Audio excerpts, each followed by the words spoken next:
மனதை உலுக்கிய உண்மை சம்பவம். நான் எப்பொழுதும் சாதாரண மக்களுடன் இயல்பாக பழகும் குணமுடையவன்.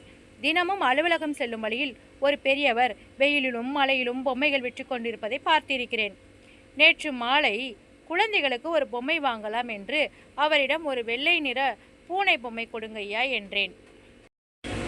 அவர் 80 ரூபாய் என்றார். பணக்கார கடைகளில் பேரம் பேசாமல் ஏழைகளிடம்தானே நாம் பேரம் பேசுவோம். அதுதானே சராசரி மனிதர்களின் இயல்பும் கூட. அதனால்தான் நான், என்னங்கய்யா ஒரு குழந்தை பொம்மை 80 ரூபாயா, 70 ரூபாய்க்கு கொடுங்க என்றேன்.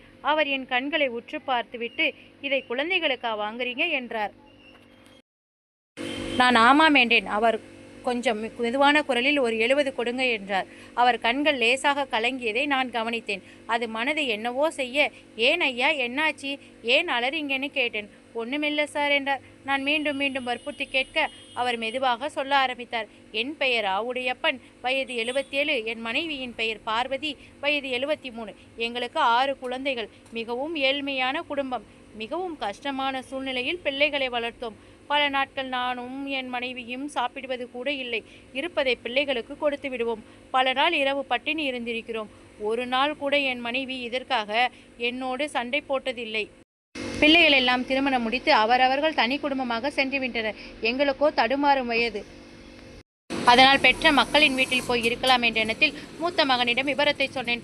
அதற்கு அவன், என்னால் இருவரையும் கூட்டிக் கொண்டு போய் வைத்து பராமரிக்க முடியாது, யாராவது ஒருவர் வரலாம் என்றான். அப்படி நான் மூத்த மகன் வீட்டிற்கும் மனைவி வேறு ஒரு மகன் வீட்டிற்கும் சென்றோம். வேறு வழியின்றி 47 வருடங்கள் ஒன்றாக வாழ்ந்த மனைவியை பிரிந்து தனிமையில் இருப்பது பிடிக்காமல் பல நாட்கள் அழுது இருக்கிறேன்.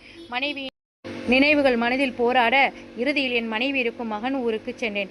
என் மனைவியிடம் சொன்னேன், நாம் இருவரும் ஒன்றாக வேறு எங்காவது போய்விடலாமா என்று. மனைவியும் அழுது கொண்டே சம்மதித்தாள்.